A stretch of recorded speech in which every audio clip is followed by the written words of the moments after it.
But then when people talk to you about, okay, I want to get to truth, what do I do? Tell me. You know, what do you say? I mean, I could say, me, I want to get, or maybe I have, or maybe I don't know it, or, you know, what do you say? So have you gotten to truth?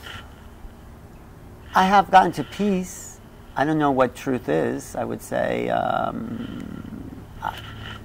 feel pretty good. So I don't know what truth is. yeah, excellent, excellent. Okay. So you've gotten to peace. Are you making the statement that you have permanent inner peace? I don't know if it's permanent, but there's moments where I find... So you have more peacefulness than you've had in the past? I think I have, yes. Well, if you yes. say you have, you have. I have. We take your word for it. No, I have. You know why? Because Why? people don't lie about these things and people don't fudge about these things. They're too significant. They're of the nature of the divine, and nobody is that disrespectful, even people who are disrespectful. So if you say you have more peace than ever, it's true. Well, the only reason I didn't want to sound like an ego, like testicle thing, but yeah. So that's why. Well, that's the nice people always don't want to sound egotistical, but then they rob themselves of the acknowledgement that they absolutely should be giving themselves. Thank you. So hold on. Oh, okay. Hold on. You wanted to know how this works. Yes. It doesn't work by racing through it. So you've got more peace than ever. Yes. How many people on Earth do you think there are at any given time? Let's say the current population is 6.5 billion people on this planet. Of that 6.5 billion, how many do you think could legitimately say there's more peace in me than there's ever been? I don't know, but I hope it's increasing. How many people? Well, my contention would be very few. Okay. So the first thing is to acknowledge to yourself right now, for real, Yeah. that that's happened for me. Thank you. I have more peace than I've ever had, and that is not something that happens commonly. That is not something that a majority of people could say, because it isn't true for them.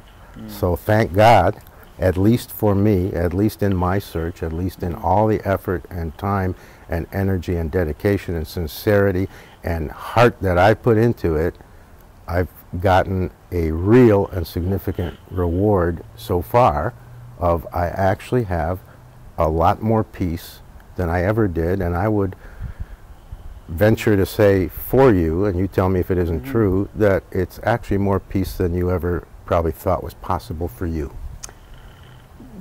Yeah, well, yeah, but... You held it as an ideal. Yeah, it's possible to have a lot more peace, but then when you really think about it in terms of yourself, we tend to think of it kind of as, yeah, it's possible, but I probably am too screwed up. I probably can't get to that much peace. But I do have to say, as you're talking and as I'm giving myself acknowledgments, I feel an opening Exactly. in this area, like Yeah. and it feels really nice. So the acknowledgement and the confirmation is significant. It isn't just nice words. It isn't to make you feel good. It isn't to give you a good feeling for half an hour. It's because that acknowledgement is essential, because you have to know where you are, you have to know what's happened, and you have to have some sense of what you still want. So let's review. Thank you. Permanent inner peace, which is the establishment of the peace you have on a permanent basis, hasn't arrived yet. But until you have more and more peace, how could it arrive? So what we can say for sure is permanent inner peace is now possible. Who knows if it's around the corner or a few miles away or a few light years away, but what I am happy to say to you and want to say to you is it's on the way. So if peace is a good thing, and who would argue with that, permanent inner peace has got to be a really good thing. So you can look forward to it. But you want truth. So yes, and I'm all for it. Okay. So permanent inner peace is not the prize. It's a byproduct of your journey towards actual truth. So you have, just in this couple minutes of talking about it, you've done the most essential thing you can do in the journey toward actual truth. You have admitted, not just even to yourself, that's what you have to do, but you've admitted it publicly on camera that you have not reached truth. And that you're not, and you have made the boldly confident, very candid statement of, I'm not even sure I could say what truth is. Exactly. So it's that non-knowing and that willingness to be open and that willingness to admit what is the actuality rather than fool yourself or try to fool us that puts you in excellent shape for the rest of that journey. So because you have already demonstrated, evidenced that the byproduct of peace and the eventual arrival of permanent inner peace is part of the phases for you of reaching truth. What I can give you as a marker is when permanent inner peace arrives, you can take that as solid, hard evidence that you have turned a corner in your journey to truth. And what you'll notice, whether it's within days, within months, within years of being able to recognize that permanent inner peace is there now, is that at that point there will happen along the way a recognition, there will be a total revision of everything you've thought, believed, wanted, or felt up until now. Because what happens as you advance is it gets upgraded and revised every major step of the way. So you can look forward to a revision that will be a major, it will get experienced as an upgrade. Things will clarify at a, let's say it this way for ease, will clarify at a higher level. And the goal will significantly change. It will be less of an ego goal and more of a universal goal. And this happens all along the way. So your quest for truth, what I would say to you is your quest for truth is the right one. Your garnering of true peace is a powerful evidence that you're on the right track and that you're capable. The arrival of the very wonderful state of permanent inner peace will be a major milestone, a major signpost, and it all kind of takes off after that. So you've got a lot to look forward to. That's good. I'm feeling very good. I mean, and I have no desire to make you feel good, because my mission, if you want to call it that, the purpose of the Guru function is to help you go forward. If along the way it makes you feel bad, fine. If along the way it makes you feel good, fine. Because it's not about this earthly life, and it's not about these very temporary, momentary states. Right. So what comes from... But usually people feel good when they are seriously advancing. And when you are encouraged and assisted to acknowledge it, that's kind of a settling, and that tends to feel good for people. That was great. The acknowledgement that, yeah, wow, it's just of inner peace, of some level of peace. And then when something disrupts me, throws me out of that peace, it feels even more, I don't know how to handle that. So I'm in this state of inner peace, someone comes along or some situation and takes me down. It's like, oh. So people handle that generally in one of two ways, or both. They're mad at the other person or the situation, or they're mad at themselves. Both. Which, okay, both. Both equally?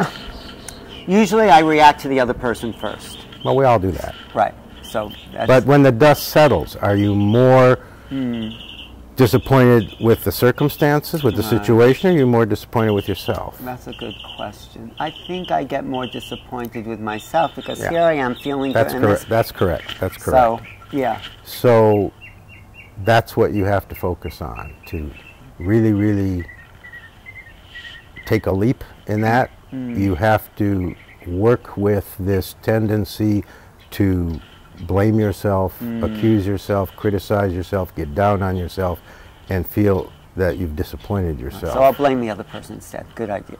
Well, it's always easier to blame the other person, but most of us end up blaming ourselves sooner or later. So but some kind of work where you have reduced the tendency to needlessly criticize yourself. some kind of work I need to do on myself, you say. Well, that's what I would recommend. No, and it doesn't even have to be anything more complicated than practicing an awareness, plugging in the awareness that this tendency is there, this tendency to self-blame, self-criticize, maybe a little more than someone else would. Now, this is very normal and typical for very, very sincere spiritual seekers. Spiritual seekers have this more than the average conventional person. Right. Yeah, blame myself and then apologize for being who I am, and then it just gets, and then there's the piece is gone. Yeah, so that's making a drama out of it. Yeah, and that's too boring usually to do. Well, it's time-consuming, energy-consuming, and when it's all over, you're not any further than where you started. It kind of just goes around and round, and then it doesn't do anything for you. So the more that you can extinguish the tendency to be hard on yourself, the more you will be setting up the stage for the permanent inner peace to be possible. Okay, let me integrate that. So you're saying the easier I am on myself by accepting. Yes. And okay, someone by putting it in proper proportion. Yeah. That when somebody or some circumstance really angers you, or disappoints you, or upsets you, that having an upset reaction doesn't exactly make you the scum of the earth. Doesn't exactly make you this person who's deserving of strong criticism. Look how low I am. I got mad. I shouldn't have. Okay. It wasn't that's just taking it too far. Right, that's the drama. Okay, I get it. Okay, I know it's something upsets me. So putting it in the proper proportion when that reaction happens, the reaction of self-blame, self-criticism, pulling it back into the proper proportion. Screwed up again. Okay, and hopefully in the future I'll do better. Great. No, that helps too, because like, yeah, why make, okay, I got this little reaction, boom, it was there, and let it go. And then... What's unfair? It's unfair to yourself. It's too harsh for whatever happened. It's too critical. You're right. That's good. That really does help me, because wonderful. It's like, so then I can get back on track with this feeling that's really well, there. over time, again and again, when you get upset, when you get pushed off balance, when something pushes your buttons, when you're angry when you feel you shouldn't be, if again and again you can bring it into the right proportion and reduce that tendency to beat yourself up for it, it creates a space in you. More and more, you can more quickly get back to the peace, and when permanent inner peace arrives, and it's an arrival, it's not something you build. When it arrives, you never have to deal with that again, because nothing can push you off after that. And you can get as mad as you want, and the permanent inner peace isn't affected.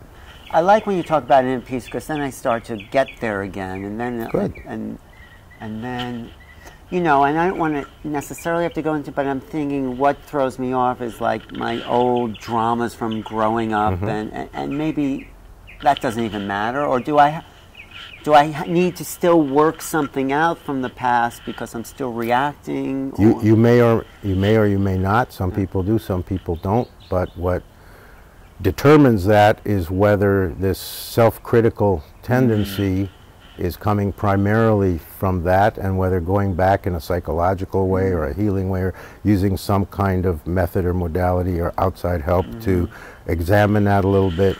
Most people your age, most people who have been as committed to spirituality as you have been, have already handled usually enough, have already had a ton of psychotherapy, have already had a ton of healing modalities, have already been all over the place. And usually it's a person at your stage, it's more a matter of how to go forward than how to heal the past. Thank you for that, because